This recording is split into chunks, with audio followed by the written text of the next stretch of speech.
Minha irmã dormiu com meu namorado na faculdade, cortei ela da minha vida e agora ela está me processando por não tê-la convidado para meu casamento. Antes de eu começar a contar a minha história, me digam de onde vocês estão assistindo esse vídeo. Vamos lá, quando Marcos me pediu em casamento, eu pensei que finalmente estava deixando todo o passado para trás. Estávamos juntos há 3 anos, e ele era tudo o que eu sempre sonhei em um parceiro: atencioso, respeitoso, engraçado e principalmente leal. Nosso relacionamento tinha sido um porto seguro depois de anos turbulentos com questões familiares e problemas de confiança que me assombravam desde a faculdade. Então, quando começamos a planejar nosso casamento, eu estava determinada a fazer desse dia uma celebração de amor, alegria e, acima de tudo, paz. Mal sabia eu que minha mãe tinha outros planos. Venho de uma família complicada, não do tipo que grita e briga abertamente no Natal, mas sim do tipo que vai tudo para debaixo do tapete e finge que está tudo bem. Minha mãe é o tipo de pessoa que odeia conflito tanto que acaba criando mais conflito ainda tentando forçar todo mundo a se dar bem.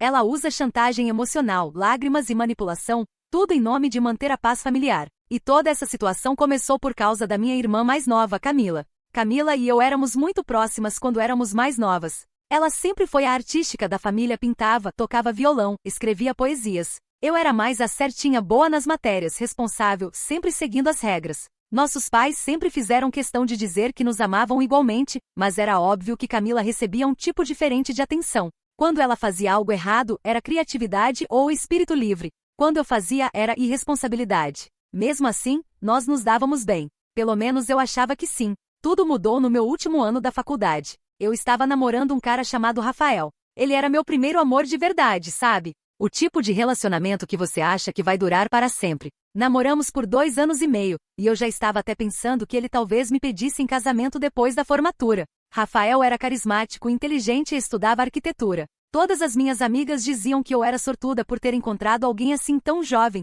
Eu confiava nele completamente. Talvez até demais. A bomba estourou numa quinta-feira comum. Eu tinha voltado mais cedo de uma aula que foi cancelada e resolvi fazer uma surpresa para o Rafael no apartamento que ele dividia com os amigos. Peguei as chaves que ele tinha me dado e subi. Quando abri a porta do quarto dele, não acreditei no que vi. Rafael estava na cama com a Camila, minha irmãzinha que sempre vinha me pedir conselhos sobre garotos, que chorava no meu ombro quando alguém a magoava, que eu protegia de tudo. Os dois se assustaram quando me viram.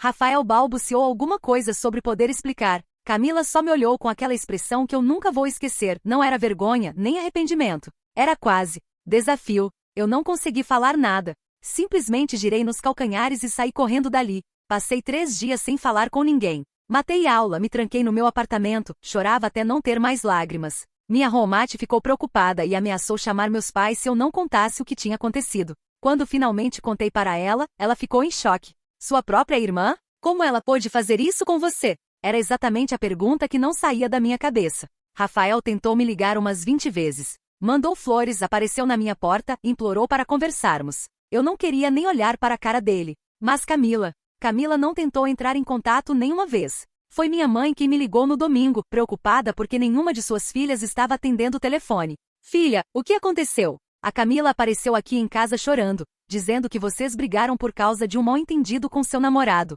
Mal-entendido. Essa foi a palavra que Camila usou. Contei tudo para minha mãe. Esperei ela ficar indignada, esperei ela gritar, esperei ela perguntar como Camila pôde fazer uma coisa dessas. Em vez disso, depois de um longo silêncio, ela suspirou e disse: Filha, essas coisas acontecem.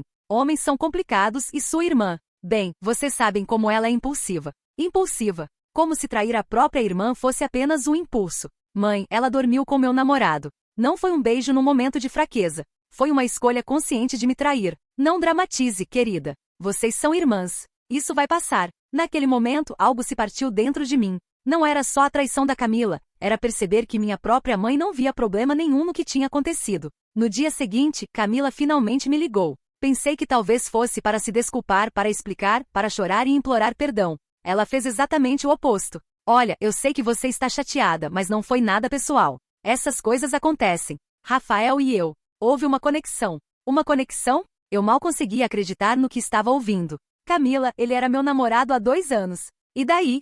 Se ele estava comigo, é porque alguma coisa não estava funcionando entre vocês. Talvez você devesse se perguntar por que ele procurou outra pessoa. Aquelas palavras me cortaram mais fundo do que descobrir os dois na cama. Era minha irmã me dizendo, essencialmente, que eu não era suficiente. que era minha culpa Rafael ter me traído. Além do mais, ela continuou, você sempre teve tudo fácil. As melhores notas, os elogios dos pais, o emprego dos sonhos já garantido. Pela primeira vez na vida, alguém me escolheu em vez de você. E você não consegue lidar com isso. Desliguei o telefone na cara dela. Terminei com Rafael no mesmo dia. Ele tentou argumentar, disse que tinha sido um erro, que estavam bêbados, que não significou nada. Mentiras. Descobri depois, através de amigos em comum, que eles já se encontravam há meses. Não tinha sido um erro, tinha sido uma escolha repetida, consciente e deliberada. Mas o que mais me machucou foi a reação da minha família. Meus pais trataram a situação como se fosse uma briguinha boba entre irmãs. Vocês precisam superar isso, família é para sempre, um dia vocês vão rir disso. Minha mãe chegou ao ponto de sugerir que talvez fosse melhor assim, porque agora eu podia focar nos estudos sem distrações.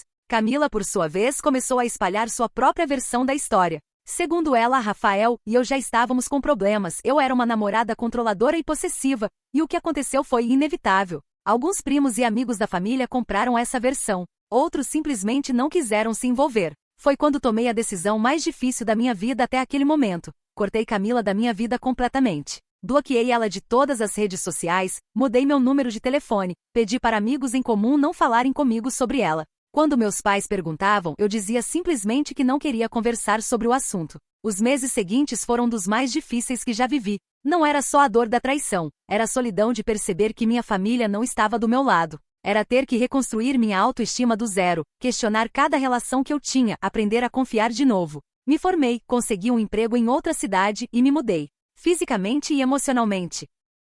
Coloquei distância entre mim e toda aquela situação. E funcionou. Lentamente e dolorosamente eu consegui me reconstruir. Foi quando conheci Marcos, 2 anos depois. Ele trabalhava na mesma empresa que eu no departamento de marketing. Era gentil, paciente e engraçado. Levou meses para eu aceitar sair com ele, e mais meses ainda para eu conseguir confiar de verdade. Marcos nunca pressionou. Nunca perguntou por que eu era tão cautelosa, por que demorei tanto para apresentá-lo para minha família, por que eu ficava tensa quando ele mencionava ex-namoradas dele. Ele simplesmente me deu o tempo e espaço que eu precisava para curar. Depois de 3 anos juntos, quando ele me pediu em casamento, eu senti que finalmente tinha conseguido deixar o passado para trás. Como eu estava enganada. Assim que minha mãe soube do nosso noivado, a primeira coisa que ela perguntou foi: você vai convidar a Camila para o casamento? A pergunta me pegou de surpresa. Tinha passado tanto tempo desde que pensei na minha irmã que por um momento não soube nem o que responder. Não, disse finalmente. Não vou convidar. Minha mãe ficou em silêncio por uns segundos e depois explodiu.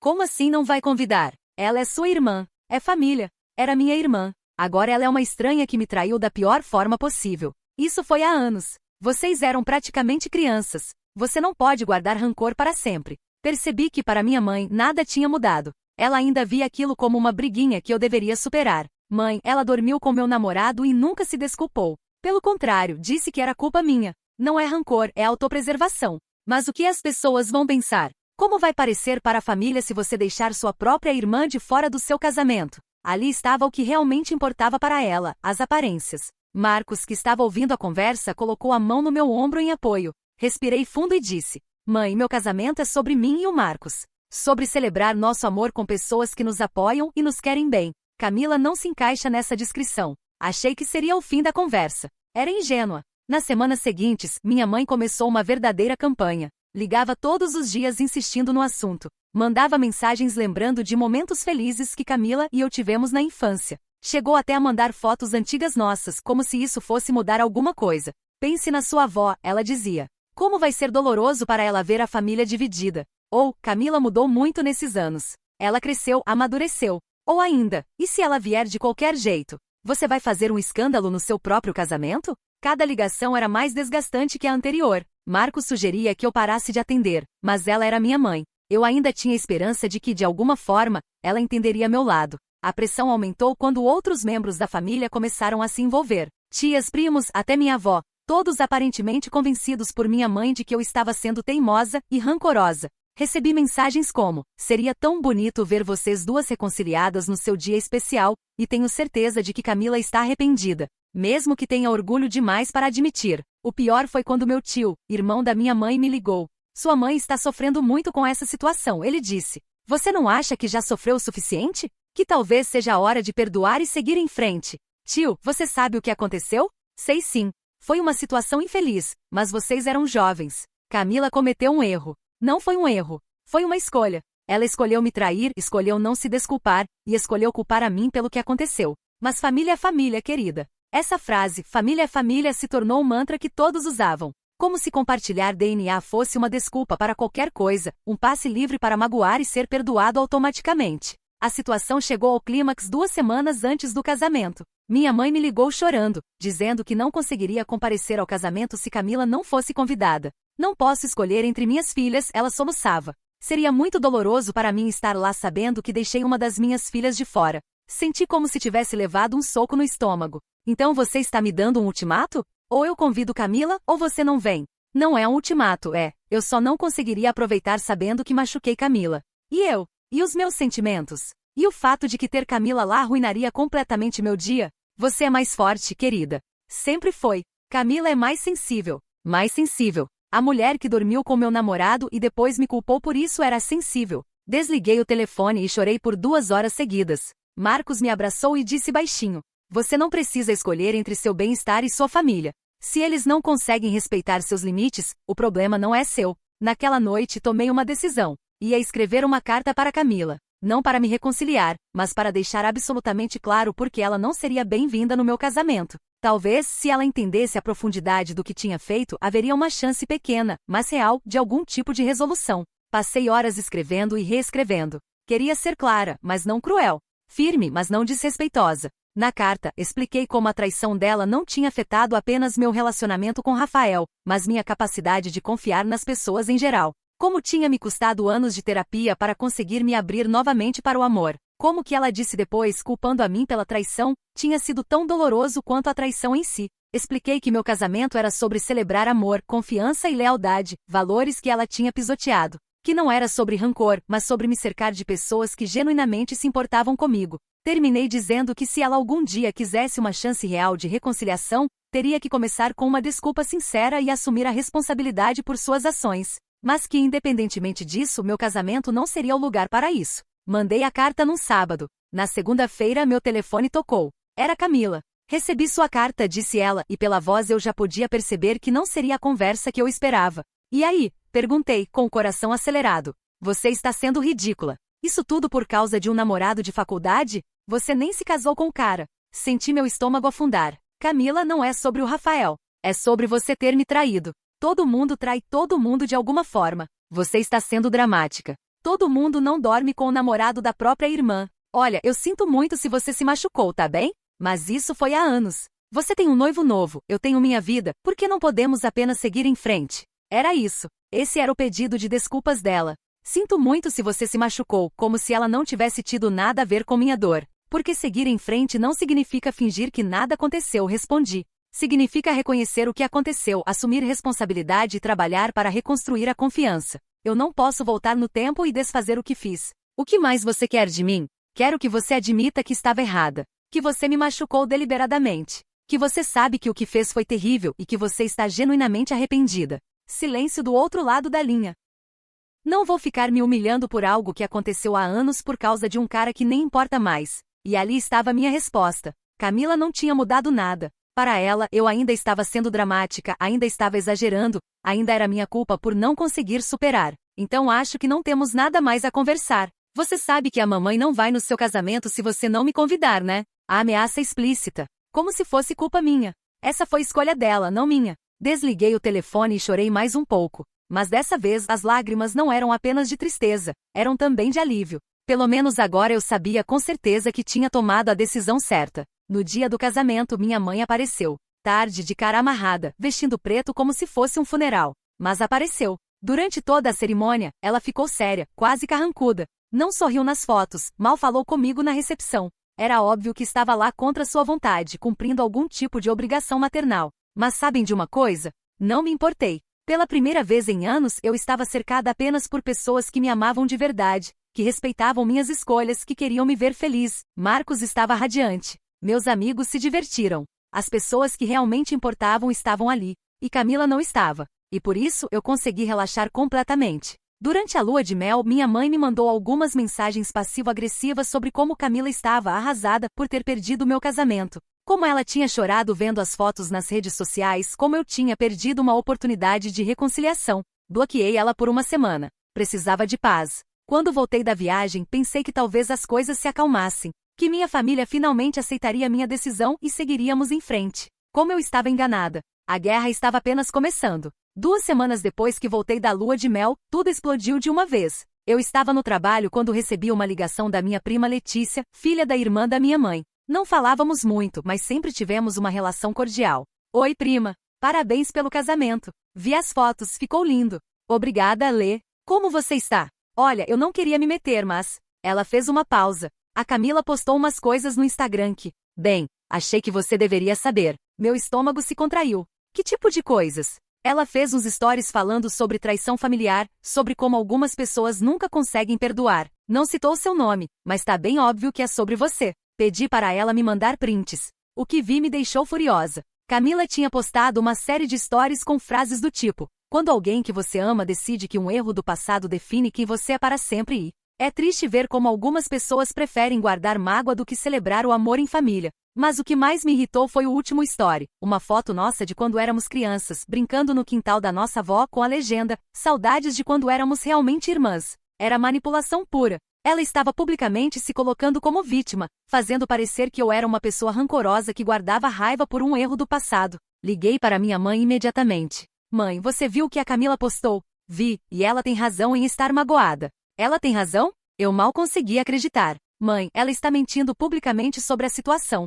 Ela não mentiu nada. Vocês eram irmãs de verdade antes dessa bobagem toda. Essa bobagem? Mãe, ela dormiu com meu namorado. Eu sei o que aconteceu, mas isso não significa que você precisa jogar fora uma vida inteira de relacionamento por causa disso. Percebi que era inútil. Minha mãe nunca ia entender meu lado da história. Naquela noite decidi fazer algo que não fazia há anos. Olhei o perfil da Camila. O que vi me deixou ainda mais perturbada. Ela tinha construído toda uma narrativa online sobre ser uma sobrevivente de relacionamentos tóxicos familiares. Postava sobre estabelecer limites com parentes que não conseguem perdoar e compartilhava artigos sobre narcisismo familiar. O mais absurdo é que ela tinha virado a situação completamente do avesso. Nas postagens dela, eu era a narcisista que não conseguia perdoar. Ela era a vítima incompreendida que estava se curando de uma família disfuncional. Marcos encontrou-me chorando na cozinha. O que aconteceu? Mostrei para ele as postagens. Ele ficou em silêncio por um tempo, lendo tudo com cuidado. Ela está reescrevendo a história, disse finalmente. E as pessoas estão acreditando. Olha os comentários. Tias distantes, primos que mal conhecia, amigos antigos da Camila, todos comentando coisas como você merece amor e respeito, e família de verdade não julga. Você quer responder? Marcos perguntou. Não sei. Se eu responder, vou parecer que estou sendo mesquinha.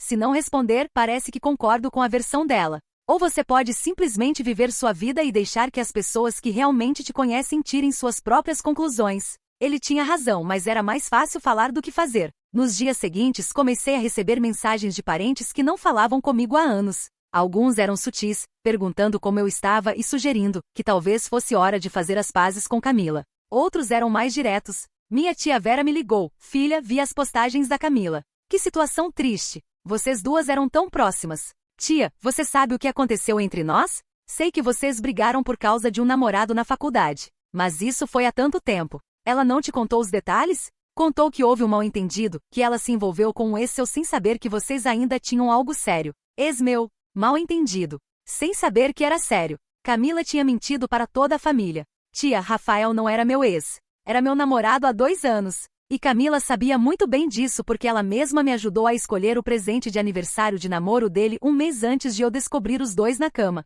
Silêncio do outro lado da linha. É isso mesmo? É isso mesmo. E quando eu confrontei ela e em vez de se desculpar, ela disse que era minha culpa, que se ele estava com ela é porque eu não era suficiente. Outro silêncio mais longo. Eu não sabia disso. Pois é, Camila tem contado uma versão bem diferente da história. Depois daquela ligação, percebi que precisava ser mais ativa em defender minha versão dos fatos. Não ia expor nada publicamente, mas quando parentes me procurassem, eu ia contar a verdade. E eles me procuraram. Muito. Nos próximos dias recebi ligações de primos, tios, até de amigos antigos dos meus pais. Todos preocupados com a situação entre Camila e eu. Para cada pessoa, contei exatamente o que tinha acontecido. Sem exagerar, sem diminuir, apenas os fatos. As reações variaram. Alguns ficaram chocados ao descobrir que Camila tinha mentido. Outros continuaram insistindo que família é família e que eu deveria perdoar. Uns poucos admitiram que sempre souberam que havia algo estranho na versão da Camila, mas não quiseram se envolver. O mais frustrante foi perceber quantas pessoas sabiam da verdade, mas escolheram fingir que não sabiam para evitar conflito. Meu primo André foi o mais honesto. Prima, eu sempre soube que a versão da Camila não batia, mas ela é mais dramática, sabe? Grita mais alto, chora mais, faz mais escândalo. É mais fácil ficar do lado dela do que lidar com o drama todo. Então vocês escolheram o lado da mentira porque é mais conveniente? Não é bem assim. É que, olha, você sempre foi mais independente, mais forte. A gente sabia que você ia ficar bem sozinha. Camila precisa mais de apoio. Apoio. Era assim que eles justificavam permitir que ela mentisse e manipulasse a situação. Naquela altura, eu estava exausta emocionalmente. Cada dia trazia uma nova ligação, uma nova mensagem, uma nova tentativa de me convencer a fazer as pazes com Camila. Marcos sugeriu que dessemos um tempo, talvez viajássemos um fim de semana para sair de perto de toda essa confusão. Foi exatamente o que fizemos. Fomos para uma pousada no interior, sem internet, sem celular, apenas nós dois. Por 3 dias consegui esquecer de toda a situação. Conversamos sobre nossos planos para o futuro, sobre a casa que queríamos comprar, sobre a possibilidade de ter filhos. Lembrei de como era bom viver sem o peso constante do drama familiar, mas quando voltamos, a situação tinha escalado ainda mais. Minha avó, a matriarca da família de 89 anos, tinha ligado para minha mãe preocupada com toda a confusão. Segundo minha mãe, vovó estava sofrendo por ver a família dividida e tinha pedido para que todos nos reuníssemos para resolver a situação. Sua avó quer fazer um almoço de domingo com toda a família, minha mãe me disse. Ela disse que não vai morrer em paz vendo suas netas brigadas assim. A manipulação emocional tinha chegado ao nível mais baixo possível, usar uma senhora de quase 90 anos como arma. Mãe, a vovó realmente disse isso ou você está colocando palavras na boca dela? Ela disse. Ligou chorando ontem, dizendo que não entende porque vocês não conseguem se perdoar. E você contou para ela a verdade sobre o que aconteceu. Silêncio. Mãe? Contei que vocês brigaram por causa de um mal-entendido com um namorado. Mal-entendido. Não vi necessidade de entrar em detalhes sórdidos com uma mulher da idade dela. Então minha própria avó estava sendo manipulada com informações falsas. Eu não vou no almoço. Você não pode fazer isso com sua avó. Eu não estou fazendo nada com minha avó. Vocês é que estão usando ela para me forçar a uma situação que não quero. Se você não for, sua avó vai ficar magoada. Se ela ficar magoada, vai ser porque vocês mentiram para ela sobre a situação. Desliguei o telefone e me sentei no chão da cozinha, chorando de frustração. Marcos se sentou ao meu lado. Quer saber o que eu acho? Ele disse baixinho. Acho que você precisa conversar com sua avó diretamente. Ele tinha razão. No dia seguinte, liguei para minha avó. Vovó, é a Marina. Como a senhora está? A minha netinha querida. Que bom que você ligou. Estou bem, mas preocupada com vocês. A senhora está preocupada com o quê? Com essa briga sua com a Camila. Sua mãe me disse que vocês brigaram por causa de um namorado. Mas vocês são irmãs. Namorado vai e vem, irmã é para sempre. Respirei fundo. Vovó, a senhora gostaria de saber realmente o que aconteceu? Claro, querida. Contei tudo para ela. Cada detalhe. Como encontrei Camila e Rafael na cama, como Camila reagiu, o que ela disse depois. Contei sobre os anos de terapia, sobre como foi difícil confiar de novo, sobre por que não pude ter ela no meu casamento. Minha avó ficou em silêncio por muito tempo. Ela realmente disse que foi culpa sua? Perguntou finalmente. Disse. E nunca se desculpou. Outro silêncio. Meu Deus, eu não sabia que tinha sido assim. Ninguém da família sabe, vovó. Todos acham que foi um mal-entendido ponto. Mas por que você não contou para ninguém? Eu tentei, mas ninguém quis ouvir. Todos disseram que eu estava exagerando, que família é família, que eu deveria perdoar e seguir em frente. Minha avó suspirou profundamente. Querida, eu sinto muito. Se eu soubesse, nunca teria pedido para vocês se reconciliarem. O que ela fez foi terrível. Senti um alívio enorme. Finalmente alguém da família entendia meu lado. A senhora não precisa cancelar o almoço por minha causa. Só não posso estar no mesmo ambiente que ela ainda. Não se preocupe, querida. Vou conversar com sua mãe. Naquela tarde minha mãe me ligou furiosa. O que você disse para sua avó? Ela cancelou o almoço. Disse a verdade. Agora ela está brava com a Camila. Disse que não quer mais falar com ela até ela te pedir desculpas. E isso é problema meu? Você destruiu a família. Eu não destruí nada. Vocês é que escolheram proteger a mentira em vez de apoiar a verdade. A Camila está chorando há horas. Ligou para sua avó tentando explicar, mas ela nem quis ouvir. Talvez porque finalmente alguém percebeu que Camila não é a vítima dessa história. Você está satisfeita agora? Conseguiu o que queria? Toda a família contra ela? Eu nunca quis nada disso. Só queria paz. Só queria que vocês respeitassem minha decisão e me deixassem viver minha vida. Mas minha mãe já tinha desligado. Naquela noite Marcos e eu conversamos sobre tudo. Você se sente culpada? Ele perguntou. Sinto e não sinto ao mesmo tempo. Não queria que chegasse a esse ponto, mas talvez fosse necessário. Talvez fosse a única forma das pessoas entenderem o que realmente aconteceu. E agora? Agora eu espero que as coisas se acalmem, que cada um vá cuidar da própria vida. Mas eu estava sendo otimista demais. O drama estava longe de acabar. Nos dias seguintes, a situação só piorou. Camila, que havia perdido o apoio da minha avó e de alguns parentes que finalmente souberam a verdade, entrou em modo de ataque total. Primeiro, ela começou a me mandar mensagens diretamente. Mensagens longas, carregadas de raiva e acusações. Você conseguiu o que queria, né? Virar toda a família contra mim. Parabéns, você sempre foi boa em se fazer de vítima. Agora até a vovó não quer falar comigo. Espero que você esteja orgulhosa de destruir relacionamentos de décadas por causa do seu orgulho. Você sabe que o que rolou comigo e o Rafael não foi assim como você contou. Você está distorcendo tudo para se fazer de coitadinha. Bloqueei o número dela, mas ela arranjou outros jeitos de me contatar. Criou perfis falsos nas redes sociais, mandou mensagens através de amigas, até chegou a mandar cartas para minha casa. Marcos queria que fossemos na polícia, mas eu ainda tinha esperança de que ela se cansasse e parasse. O pior veio numa quinta-feira. Eu estava no trabalho quando minha secretária me disse que tinha uma mulher na recepção dizendo ser minha irmã. Era Camila. Ela tinha descoberto onde eu trabalhava e aparecido lá, criando um escândalo na frente dos meus colegas. Preciso falar com minha irmã, ela dizia para o pessoal da recepção. É urgente, é sobre nossa avó. Pensei que realmente fosse algo com a vovó, então desci para falar com ela. O que aconteceu com a vovó? Perguntei assim que a vi. Nada. Só disse isso para você descer. Camila, você não pode aparecer no meu trabalho assim. Você não me deixou escolha. Bloqueou meu número, não responde mensagens, fugiu de mim a vida toda. As pessoas estavam olhando. Colegas de trabalho que não sabiam nada sobre minha história familiar estavam vendo minha irmã fazer um escândalo na recepção da empresa. Vamos lá para fora, disse, tentando manter a calma. Fomos para o estacionamento. Assim que saímos do prédio, ela explodiu. Você conseguiu, né? Conseguiu me isolar de toda a família. Vovó não fala mais comigo, os primos estão me evitando. Até a mamãe está estranha comigo. Eu não fiz nada além de contar a verdade. Sua verdade. Sua versão distorcida dos fatos. Distorcida como? Você não dormiu com o Rafael? Você não disse que era minha culpa? Era diferente. As coisas não foram como você está pintando. Então me explica como foram. Ela ficou em silêncio por um momento, e eu pensei que talvez finalmente ia ouvir algum tipo de explicação honesta. Eu estava passando por um momento difícil, ela disse. Você sempre teve tudo, as notas, o emprego dos sonhos já garantido, os elogios dos pais. Eu me sentia invisível perto de você. E isso justifica você dormir com meu namorado? Não justifica, mas explica. Eu só queria sentir que alguém me escolhia ao invés de você, só uma vez. Então você admite que foi intencional. Que não foi um erro ou um mal-entendido. Foi um momento de fraqueza. Por meses, Camila. Vocês se encontravam há meses. Não foi um momento, foi uma escolha repetida. E daí? Já passou. Por que você não consegue superar isso? Porque você nunca se desculpou de verdade. Porque você sempre colocou a culpa em mim.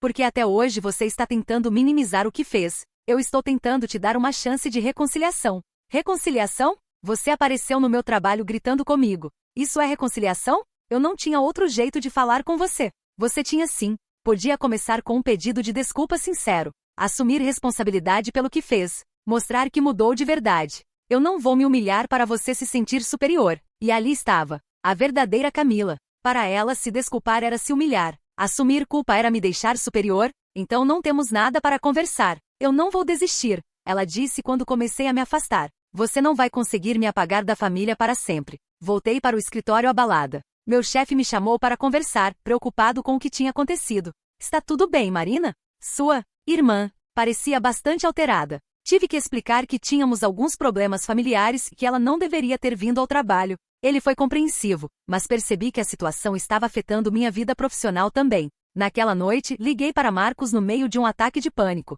Ela apareceu no meu trabalho, disse entre soluços. Na frente de todo mundo. Eu não aguento mais isso. Onde você está? No carro no estacionamento da empresa. Não consegui dirigir ainda. Fica aí. Estou indo te buscar. Marcos chegou em 15 minutos. Me ajudou a ir para o carro dele e levou o meu. Vamos na polícia, disse no caminho para casa. Não sei se vale a pena. Vale sim. Ela está te perturbando no trabalho, mandando mensagens ameaçadoras, criando perfis falsos. Isso é assédio. Ele estava certo, mas a ideia de denunciar minha própria irmã me deixava desconfortável. E se as coisas piorarem ainda mais? Elas já estão ruins. Pelo menos assim você vai ter algo oficial para se proteger. Concordei, mas decidimos esperar até o fim de semana para pensar melhor. Na sexta-feira aconteceu algo que mudou tudo. Minha avó me ligou agitada. Marina querida, você viu o que a Camila postou na internet? Não, vovó. O que foi? Ela fez um vídeo falando sobre você. Não entendi tudo porque não sei mexer direito nessas coisas, mas sua prima Letícia me mostrou. Meu coração disparou. Que tipo de vídeo? Ela estava chorando, dizendo que você inventou mentiras sobre ela. Que você é uma pessoa vingativa. Desliguei e imediatamente procurei o perfil da Camila. Lá estava. Um vídeo de 15 minutos onde ela, com os olhos vermelhos de tanto chorar, contava a sua versão da história. Segundo ela, Rafael e eu já estávamos com problemas há meses. Ele tinha me contado que queria terminar, mas eu era obsessiva e não deixava. Camila foi apenas um ombro amigo, onde ele desabafou, e uma coisa levou a outra. No vídeo, ela dizia que tentou conversar comigo na época, explicar que não tinha sido intencional, mas eu explodi e cortei contato. Disse que passou anos tentando me procurar, mandando mensagens, presentes, tentando se desculpar, mas eu sempre a rejeitava. A parte mais revoltante foi quando ela disse: minha irmã construiu uma fantasia na cabeça dela, onde eu sou a vilã da história. Ela prefere viver nessa fantasia do que aceitar a realidade e seguir em frente. O vídeo terminava com ela chorando e dizendo: eu só queria minha irmã de volta. Mas ela escolheu o ódio. Tinha mais de 1000 visualizações e dezenas de comentários de apoio. Você é forte, não deixe ninguém te fazer se sentir mal. Irmãs invejosas são as piores. Ela que perca, você não precisa de gente tóxica na sua vida. Marcos me encontrou gritando de raiva na sala. Ela mentiu sobre tudo, eu gritava. Tudo? Ela inverteu completamente a história. Mostrei o vídeo para ele. Ele assistiu em silêncio, ficando cada vez mais sério. Isso é calúnia, disse quando terminou. As pessoas estão acreditando nela. Olha os comentários. Quem te conhece de verdade sabe que isso é mentira. Mas e quem não me conhece? E se isso chegar nos meus colegas de trabalho? E se isso me prejudicar profissionalmente? Marcos me abraçou forte. Agora chega. Vamos na polícia segunda-feira. Isso passou de todos os limites. Passei o fim de semana alternando entre raiva e desespero. O vídeo continuava ganhando visualizações e comentários. Camila estava respondendo a cada um, sempre se colocando como vítima. Pior ainda, alguns parentes que tinham ficado do meu lado depois da conversa com minha avó começaram a ficar em dúvida de novo. Minha tia Vera me ligou no domingo. Marina viu o vídeo da Camila. Ela parece realmente arrependida. Tia, ela está mentindo. Tudo que ela falou ali é mentira. Mas ela estava chorando tanto. E disse que tentou se desculpar várias vezes. Quando? Quando ela tentou se desculpar? Quando ela apareceu no meu trabalho gritando comigo? Ela disse que mandou cartas presentes. Que cartas? Que presentes? Tia, nos últimos 5 anos, antes de eu anunciar meu noivado, vocês sabem quantas vezes Camila tentou entrar em contato comigo? 0. Nenhuma. Mas percebi pela voz da minha tia que ela queria acreditar na versão da Camila. Era mais fácil, mais confortável, mais conveniente. Na segunda-feira, Marcos e eu fomos até a delegacia. O policial que nos atendeu foi compreensivo, mas disse que o caso era complicado. Para configurar assédio, precisamos de ameaças explícitas ou um padrão claro de perturbação. O vídeo tecnicamente não é crime, já que ela não citou seu nome. Mas todo mundo sabe que é sobre mim. Eu entendo, mas judicialmente é difícil de provar. Vocês são irmãs, então muita gente vai ver isso como uma briga familiar normal. Ele sugeriu que documentássemos tudo, prints das mensagens, registros dos perfis falsos, o incidente no meu trabalho, para construir um caso mais sólido. Se ela aparecer no seu trabalho de novo ou fizer ameaças diretas, voltem aqui imediatamente. Saímos da delegacia frustrados, mas pelo menos com um protocolo registrado. Naquela tarde recebi uma ligação inesperada. Era minha mãe, e pela primeira vez em meses, ela parecia genuinamente preocupada. Marina, eu vi o vídeo da Camila. E aí? Vai me dizer que ela está certa? Não. Na verdade, estou preocupada com ela. Ela não está bem. Como assim? Ela ligou para mim depois de postar o vídeo falando coisas estranhas. Disse que se toda a família a abandonasse, ela não teria mais motivo para viver. Senti um frio no estômago. Ela ameaçou se machucar? Não diretamente, mas... Estou com medo. Você conhece sua irmã. Ela sempre foi dramática, mas dessa vez foi diferente. Fiquei em silêncio, processando. Mãe, se ela realmente disse isso, talvez você devesse levá-la num psicólogo. Eu tentei sugerir, mas ela disse que o problema não é ela, é você. Que até você perdoá-la, ela não vai conseguir seguir em frente. E lá estava de novo. Mesmo numa possível crise de saúde mental, Camila ainda conseguia fazer tudo ser sobre mim. Ainda conseguia me colocar como responsável por resolver a situação. Mãe, eu não posso ser responsável pela saúde mental de outra pessoa. Especialmente alguém que me fez tanto mal. Mas ela é sua irmã. Ela é uma pessoa que me traiu, mentiu sobre mim publicamente. Apareceu no meu trabalho fazendo escândalo e agora está usando ameaças veladas de autolesão para me manipular. Eu não posso mais fazer parte disso. Então você não se importa se algo acontecer com ela? A pergunta me atingiu como um soco. Claro que me importo. Não quero que nada de ruim aconteça com ela. Mas também não posso sacrificar minha própria saúde mental e meu casamento para ser refém emocional de alguém. Minha mãe ficou em silêncio. Se ela realmente está falando em se machucar, leva ela num profissional. Não tenta resolver isso sozinha. E não me usa como moeda de troca. Depois daquela conversa, fiquei extremamente angustiada. Por mais que Camila tivesse me machucado, a ideia de que ela pudesse realmente se machucar me apavorava. Conversei com Marcos sobre isso à noite. Você acha que é manipulação ou ela realmente está mal? Perguntei. Provavelmente um pouco dos dois, ele respondeu. Ela pode estar realmente mal, mas ainda assim estar usando isso para te manipular. E se for real? E se ela realmente fizer algo contra ela mesma? Se fizer, não vai ser culpa sua. Você não é responsável pelas ações de outra pessoa, nem mesmo de uma irmã.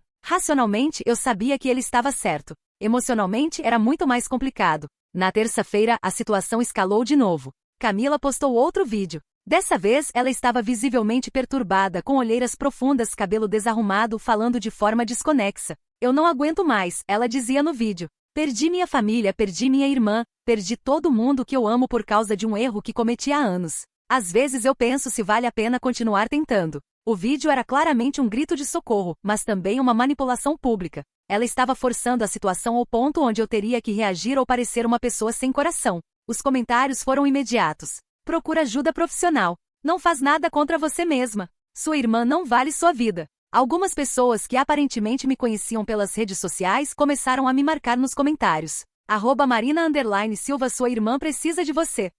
@Marina_Silva, para com isso, ela está sofrendo. Minha caixa de mensagens encheu de desconhecidos me cobrando para fazer as pazes com minha irmã antes que fosse tarde demais. Era exatamente o que Camila queria, pressão pública para me forçar a ceder. Marcos sugeriu que saíssemos da cidade por uns dias, mas eu não podia simplesmente fugir se minha irmã realmente estivesse em perigo. Liguei para minha mãe. Mãe, viu o último vídeo da Camila? Vi, estou desesperada. Ela não está atendendo meu telefone desde ontem. Você foi na casa dela? Fui, mas ela não abre a porta. Só grita de dentro que quer ficar sozinha. Mãe, você precisa chamar a polícia ou SAMU. Se ela realmente está falando em se machucar, isso é uma emergência médica. Mas e se for só drama? Ela vai ficar brava comigo. E se não for só drama? Mãe, para de tentar proteger os sentimentos dela e protege a vida dela. Desliguei irritada. Mesmo numa situação de possível crise, minha mãe ainda estava mais preocupada em evitar conflito do que em tomar as atitudes necessárias. 1 hora depois, ela me ligou de volta. Chamei a polícia. Eles arrombaram a porta. Meu coração parou. E aí? Ela estava lá, trancada no quarto, chorando. Não tinha se machucado, mas estava, não sei, muito alterada. Levaram ela para o hospital psiquiátrico. Sentei no chão da cozinha, aliviada e ao mesmo tempo devastada. Como ela está agora? Sedada. Os médicos disseram que ela teve uma crise de ansiedade severa. Vai ficar internada por alguns dias para observação. E, ela está pedindo por mim?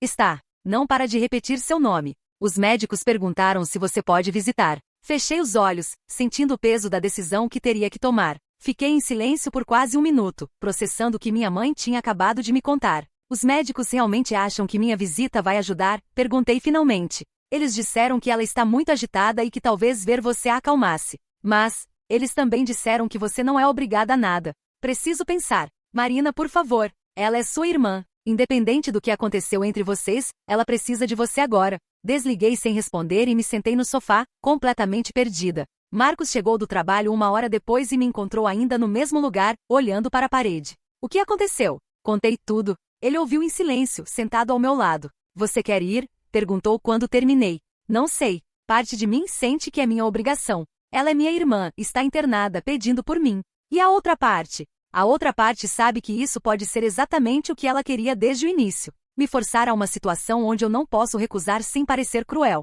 O que seu coração está dizendo? Meu coração está confuso. Estou com pena dela, estou preocupada, mas também estou com raiva de estar nessa situação. Marcos pegou minha mão. Se você for, vai ser porque você quer, não porque se sente obrigada. E se você não for, também está tudo bem. Você já sofreu o suficiente por causa dela. Naquela noite mal consegui dormir. Ficava imaginando Camila sozinha no hospital, sedada, pedindo por mim. Mas também lembrava de todo o sofrimento que ela tinha me causado nos últimos meses. Na manhã seguinte, tomei uma decisão. Liguei para o hospital e falei com a psicóloga responsável pelo caso da Camila. Doutora, sou irmã da Camila. Gostaria de entender melhor a situação antes de decidir se vou visitá-la. Claro. Sua irmã teve uma crise de ansiedade severa, provavelmente desencadeada por estresse emocional intenso. Ela está estável agora, mas muito fragilizada emocionalmente. Ela realmente está pedindo por mim ou é minha mãe que acha que seria bom eu aparecer? Ela menciona seu nome constantemente. Disse várias vezes que precisa falar com você, que precisa se explicar. Doutora, posso ser franca com a senhora? Claro. Expliquei resumidamente a situação, a traição, os anos de afastamento, os eventos recentes, a campanha de manipulação. Entendo, ela disse quando terminei. Olha, não posso te dizer o que fazer, mas posso te dar minha opinião profissional. Sua irmã está realmente fragilizada, mas isso não apaga o histórico de comportamento manipulativo que você descreveu. A visita pode prejudicar ela de alguma forma? Se for uma visita construtiva, onde vocês conseguem conversar de forma civilizada, pode ajudar sim. Mas se for apenas mais uma discussão, pode piorar o quadro dela. E se eu não for? Honestamente, ela vai ficar chateada. Mas não vai morrer por causa disso. E você tem o direito de proteger sua própria saúde mental. Agradeci e desliguei. Decidi que ia visitar, mas com condições claras. Liguei para minha mãe. Vou ver a Camila, mas não sozinha. Você vai comigo e vai ficar na sala o tempo todo. Por que você não confia nela nem num momento como esse? Porque ela passou os últimos meses me manipulando e assediando. Não vou me colocar numa situação vulnerável com ela, mesmo ela estando internada. Está bem. Que horas você quer ir? Hoje à tarde. E mãe, se isso virar discussão, se ela começar a me atacar ou manipular, eu saio. E não volto mais. Entendido. Passei a manhã ansiosa. Marcos se ofereceu para ir comigo, mas achei que seria melhor apenas minha mãe. Menos pessoas, menos chance de virar circo. Chegamos no hospital às 3 da tarde. O lugar era deprimente, corredores brancos, cheiro de desinfetante, pessoas caminhando devagar com o olhar perdido. A psicóloga nos recebeu antes da visita. Sua irmã está melhor hoje, mais calma, mas ainda está fragilizada. Evitem assuntos que possam agitá-la. Doutora, mas se o motivo da internação dela foi justamente nossa relação, como vamos evitar o assunto? Deixem ela conduzir a conversa. Se ela quiser falar sobre, tudo bem. Mas não pressionem. Fomos levadas até uma sala pequena com algumas cadeiras e uma mesa. Camila estava sentada de costas para a porta, olhando pela janela. Quando nos ouviu entrar, se virou lentamente. Ela estava irreconhecível. Magra, pálida, com olheiras roxas, cabelo sem vida. Parecia ter envelhecido 10 anos em uma semana. Marina. Sua voz saiu como um sussurro. Oi, Camila. Ela começou a chorar imediatamente. Você veio. Eu pensei que não ia vir. Sentei na cadeira em frente a ela, mantendo distância. Como você está se sentindo? Horrível. Não consigo dormir, não consigo comer. Eles me dão remédio, mas não adianta. Minha mãe se sentou ao lado dela e pegou sua mão. Você está melhor, filha. Ontem estava muito pior. Camila me olhou diretamente nos olhos pela primeira vez. Marina, eu preciso te pedir desculpas. Senti meu coração acelerar, mas tentei manter a expressão neutra. Por que especificamente? Por tudo. Por ter dormido com Rafael, por ter colocado a culpa em você, por ter mentido para a família, por ter aparecido no seu trabalho, pelos vídeos. Ela parou para respirar, ainda chorando. Eu estava tão desesperada para ter você de volta na minha vida que fiz tudo errado. Fui egoísta, manipulativa, cruel. Por que você fez isso tudo, Camila? Por que o Rafael? Por que justamente meu namorado? Ela fechou os olhos e respirou fundo. Porque eu tinha ciúmes de você. Sempre tive. Você sempre foi a filha perfeita, a que os pais elogiavam, a que tinha tudo planejado. E eu sempre me senti inadequada perto de você. Isso não justifica. Eu sei que não justifica. Nada justifica. Mas eu queria que você entendesse que não foi sobre você não ser boa o suficiente. Foi sobre minha própria insegurança, minha inveja, minha necessidade doentia de competir com você. Fiquei em silêncio, processando. E depois, por que você nunca se desculpou de verdade? Por que colocou a culpa em mim? Porque eu tinha vergonha. Vergonha do que tinha feito, vergonha de admitir que era invejosa da própria irmã. Era mais fácil me convencer de que você estava exagerando, que não tinha sido tão grave assim. Mas você sabia que era grave. Sabia. Claro que sabia. Eu só não queria assumir. Minha mãe estava chorando também. Por que você nunca me contou isso, Camila? Ela perguntou. Por que deixou eu acreditar que tinha sido só um mal-entendido? Porque se eu contasse a verdade, vocês iam me odiar também. Iam ver que eu realmente sou a filha problemática que sempre soube que era.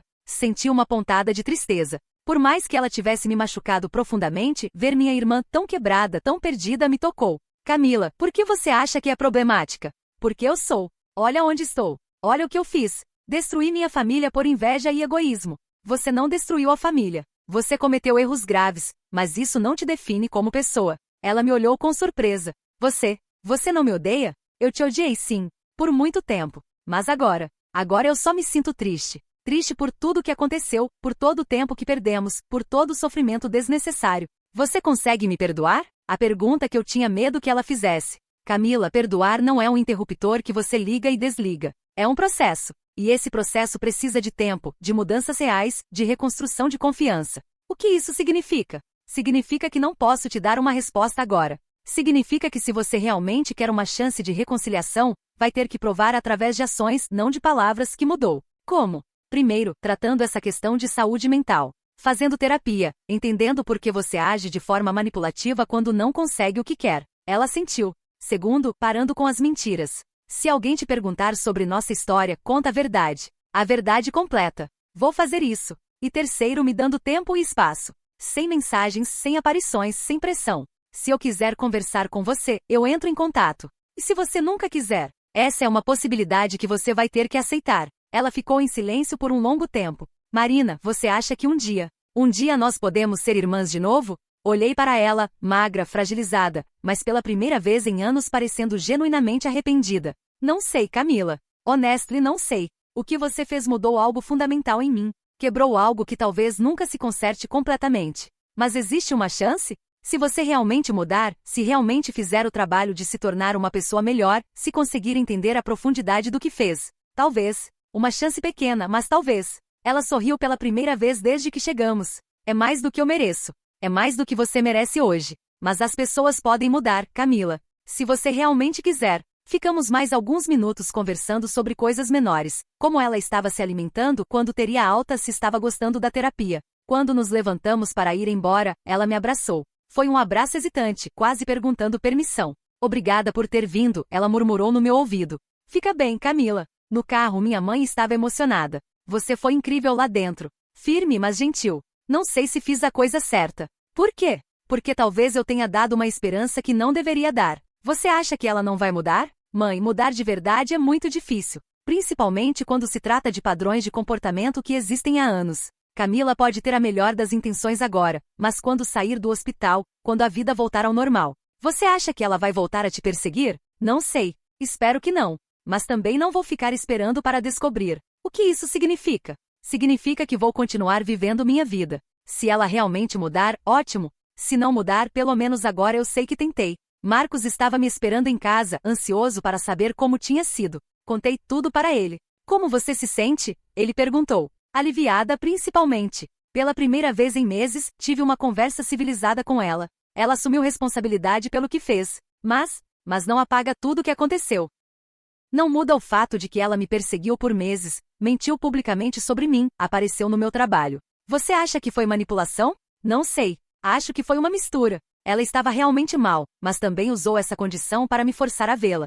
E agora? Agora eu espero. Se ela realmente mudou, vai provar através de ações. Se não mudou, pelo menos agora eu sei que fiz minha parte. 3 dias depois, Camila teve alta. Minha mãe me ligou para avisar. Ela quer te ligar para agradecer a visita. Mãe, deixa claro para ela que eu preciso de tempo. Sem ligações, sem mensagens, nada por enquanto. Ela entendeu. Disse que vai respeitar. Vamos ver. Nas semanas seguintes, para minha surpresa, Camila realmente respeitou. Não recebi nenhuma mensagem, nenhuma ligação, nenhum contato indireto. Ela postou um vídeo público se desculpando pelos vídeos anteriores, assumindo que tinha distorcido os fatos e pedindo desculpas para mim especificamente. Disse que estava fazendo terapia e trabalhando em seus problemas. Alguns parentes me ligaram, aliviados de ver que ela finalmente tinha assumido responsabilidade. Marcos e eu conseguimos finalmente relaxar. Pela primeira vez em meses, nossa casa voltou a ser um lugar de paz. Começamos a fazer planos para o futuro, talvez comprar uma casa maior, talvez tentar ter filhos. Conversações que tinham sido impossíveis enquanto lidávamos com o drama constante da minha família. Mas no fundo, uma parte de mim ainda esperava pela próxima crise. Porque mesmo que Camila estivesse tentando mudar, anos de comportamento manipulativo não desaparecem da noite para o dia. E eu estava certa em estar cautelosa. 2 meses depois, a situação tomou um rumo que eu jamais poderia ter previsto. 2 meses depois da visita ao hospital, eu finalmente estava conseguindo dormir bem de novo. Marcos e eu tínhamos encontrado uma casa linda num bairro mais afastado, com um quintal grande e uma cozinha dos sonhos. Estávamos planejando a mudança para o mês seguinte, empolgados com a ideia de começar fresh, longe de toda a toxicidade familiar. Foi numa terça-feira de manhã que tudo desmoronou novamente. Eu estava tomando café quando meu telefone tocou. Era minha chefe, doutora Carvalho, e ela parecia tensa. Marina, preciso falar com você urgentemente. Pode vir ao meu escritório agora? Claro. Aconteceu algo? Prefiro conversar pessoalmente. O tom dela me deixou preocupada. Em 3 anos trabalhando lá, ela nunca tinha me chamado assim. Quando cheguei ao escritório, ela estava com uma expressão grave. Marina, senta aí. Infelizmente tenho algumas notícias complicadas. Meu coração disparou. Recebi uma ligação ontem do departamento jurídico da empresa. Eles foram procurados por uma advogada representando sua irmã. O quê? Aparentemente sua irmã está alegando que você a difamou publicamente, causando danos à reputação e saúde mental dela. Ela quer uma indenização e, bem, ela mencionou que você usou recursos da empresa para assediá-la. Senti o chão sumir debaixo dos meus pés. Que recursos da empresa? Ela alega que você usou o telefone do trabalho para fazer ligações ameaçadoras e que teve ajuda de colegas para rastreá-la nas redes sociais. Isso é completamente falso. Eu sei que é, Marina. Eu te conheço. Mas o jurídico está preocupado com a exposição da empresa. Eles querem evitar qualquer tipo de processo judicial. O que isso significa para mim? Doutora Carvalho suspirou profundamente. Significa que até resolvermos essa situação, você vai precisar tirar uma licença, com salário, mas você não pode estar aqui enquanto há uma investigação em andamento. Senti como se tivesse levado um murro no estômago. Por quanto tempo? Não sabemos ainda. O jurídico vai analisar as alegações dela, conversar com RH, revisar e-mails e ligações. Pode levar semanas. Mas isso vai ficar no meu prontuário? Vai afetar minha carreira aqui? Marina, vou ser honesta com você. Mesmo que provemos que as alegações são falsas, o simples fato de ter havido uma investigação pode complicar as coisas. Alguns clientes ficam desconfortáveis com funcionários que tiveram problemas legais mesmo que injustificados. Saí do escritório em choque. Camila tinha conseguido atingir minha vida profissional, a única área que tinha permanecido intocada durante toda essa batalha. No caminho para casa, liguei para Marcos. Ela me ferrou, disse assim que ele atendeu. Camila me ferrou de verdade dessa vez. Contei tudo para ele. Quando terminei, ele estava em silêncio. Marcos, estou aqui. Estou tentando processar isso. Eu avisei. Eu sabia que ela não tinha mudado realmente. O que você quer fazer? Não sei. Contratar um advogado? Processar ela por calúnia? Denunciar por uso malicioso do sistema judicial? Vamos com calma. Primeiro, vamos entender exatamente o que ela está alegando. Em casa, passei o resto do dia tentando descobrir mais detalhes. Liguei para minha mãe, mas ela disse que não sabia de nada. Ou estava mentindo, ou Camila realmente tinha feito tudo pelas costas. À tarde, recebi um e-mail da advogada da Camila. O conteúdo me deixou ainda mais indignada. A tal advogada, doutora Helena Marques, dizia que sua cliente tinha sofrido danos psicológicos severos devido à minha campanha difamatória e que estava apenas buscando justiça e reparação pelos danos causados. O e-mail listava as evidências. Minha recusa sistemática em aceitar os pedidos de desculpas dela. Meu isolamento intencional dela na família. Minha manipulação da nossa avó para virar a família contra ela. Meu assédio indireto através de terceiros. Os danos profissionais e pessoais causados pela minha versão distorcida dos fatos. Era revoltante. Ela tinha pego cada momento em que eu me defendi ou estabeleci limites e transformado em evidência de que eu era abusiva. O que mais me chocou foi a última parte do e-mail. Minha cliente está disposta a resolver essa questão amigavelmente, desde que a senhora Marina faça uma retratação pública, admitindo que distorceu os fatos sobre os eventos de anos atrás, e pague uma indenização de R$50 mil pelos danos morais causados. R$50 mil. Por eu ter contado a verdade sobre o que ela fez. Marcos chegou em casa e me encontrou chorando de raiva na cozinha. Leu o e-mail? Perguntei. Ele leu em silêncio, ficando cada vez mais sério. Isso é chantagem, disse finalmente. É chantagem. Ela sabe que mesmo que eu ganhe um processo contra ela, minha reputação profissional já vai estar manchada. Ela sabe que é mais fácil para mim pagar e me retratar do que lutar. Mas você não vai fazer isso, né? Não sei, Marcos. Estou cansada, exausta. Talvez valha a pena pagar para ela sair da minha vida para sempre. Se você pagar agora, ela vai saber que pode te chantagear sempre que quiser. Ele estava certo, mas a ideia de mais meses ou anos de batalha judicial me deixava doente. Naquela noite, tomei uma decisão que mudaria tudo. Em vez de contratar um advogado defensivo, eu ia partir para o ataque. Na manhã seguinte, procurei o escritório do Dr. Roberto Silva, um advogado especializado em casos de assédio e difamação. Tinha visto o nome dele recomendado em alguns grupos online. Contei toda a história para ele, desde a traição original até a chantagem atual. Seu caso é bem interessante, ele disse quando terminei. Sua irmã cometeu vários crimes: calúnia, injúria, assédio moral, uso malicioso do sistema judicial. Vocês acham que conseguimos processar ela? Conseguimos mais que isso. Conseguimos destruir esse castelinho de mentiras que ela construiu. Dr. Roberto explicou a estratégia. Não íamos apenas nos defender, íamos mostrar o padrão completo de comportamento abusivo da Camila. Vamos pedir todos os prints das mensagens dela, todos os vídeos que ela postou, depoimentos de pessoas que presenciaram o comportamento manipulativo, registros médicos da internação. Os registros médicos não são sigilosos? São. Mas se ela está usando a internação como evidência de danos que você causou, ela abriu mão do sigilo médico sobre esse episódio. Nos dias seguintes construímos um caso sólido. Consegui depoimentos de colegas de trabalho sobre o dia que ela apareceu fazendo escândalo. Minha avó, indignada ao saber da chantagem, concordou em depor sobre como Camila havia mentido para ela. Até alguns primos que tinham presenciado comportamentos manipulativos da Camila ao longo dos anos se dispuseram a ajudar. Mas a peça mais importante veio de uma fonte inesperada. Rafael. Eu não falava com ele desde a faculdade, mas Dr. Roberto sugeriu que tentássemos contatá-lo, já que ele era uma testemunha-chave dos eventos originais. Quando liguei para ele depois de anos, a conversa foi estranha, mas reveladora. Marina? Nossa, faz tanto tempo. Oi, Rafael. Olha, sei que é estranho eu ligar, mas preciso da sua ajuda com uma situação legal. Expliquei brevemente o que estava acontecendo. Cara, que loucura. A Camila sempre foi meio intensa, mas isso já é demais. Rafael, preciso te perguntar uma coisa. Sobre o que aconteceu entre vocês na época. Pode ser honesto comigo? Claro. Foi ela que te procurou ou você que procurou ela? Ele ficou em silêncio por um momento. Foi ela. Definitivamente foi ela. Como assim? Olha, eu não me orgulho do que fiz. Trair você foi errado, independente de como começou. Mas, a Camila literalmente me seduziu. Senti meu estômago revirar, mas precisava ouvir. Ela começou a aparecer na faculdade, sempre inventando desculpas para falar comigo. Dizia que queria conselhos sobre os estudos, que você estava muito ocupada para ajudá-la, essas coisas. E aí? Ela era muito persistente. Sempre tocava no meu braço quando falava, sempre encontrava jeitos de ficar perto. Um dia, ela apareceu no meu apartamento dizendo que vocês tinham brigado e que ela precisava desabafar. Vocês tinham brigado? Não que eu soubesse. Você estava normal comigo. Mas ela disse que você estava distante, que talvez não me amasse de verdade. O padrão estava se formando. Camila tinha deliberadamente criado problemas entre nós para ter uma abertura. Rafael, você toparia depor sobre isso? Se for para impedir ela de continuar te atormentando, sim. Marina, eu sempre soube que tinha sido manipulado por ela, mas nunca tive coragem de admitir. Foi mais fácil deixar você pensar que eu era só um cretino infiel. Por que você não me contou isso na época? Porque eu tinha participado. Mesmo que ela tivesse me seduzido, eu podia ter dito não.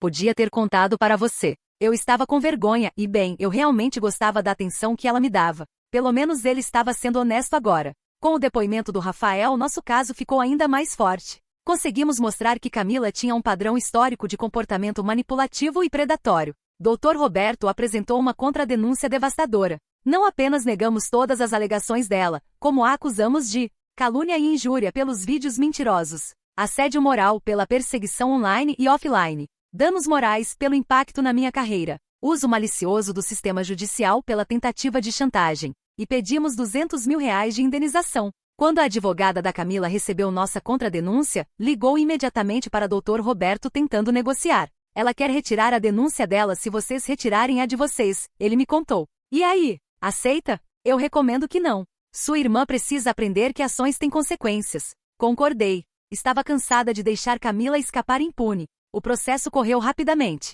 Com todas as evidências que tínhamos, mensagens, vídeos, depoimentos, registros médicos, ficou claro para o juiz que Camila tinha inventado as alegações contra mim. Mas o momento mais revelador foi quando Camila teve que depor pessoalmente. Eu estava na audiência, assistindo ela se contradizer constantemente. Primeiro dizia que eu nunca tinha tentado conversar com ela, depois admitia que eu tinha ido visitá-la no hospital. Dizia que eu tinha manipulado a família contra ela, mas depois confirmava que tinha mentido para todos sobre o que realmente aconteceu na faculdade. O advogado dela tentava contornar as contradições, mas era impossível. A cada pergunta ficava mais óbvio que ela estava mentindo. O pior momento foi quando o promotor perguntou sobre os vídeos que ela tinha postado. Senhora Camila, a senhora afirma neste processo que foi difamada por sua irmã, mas a senhora mesma postou vídeos públicos falando sobre a situação.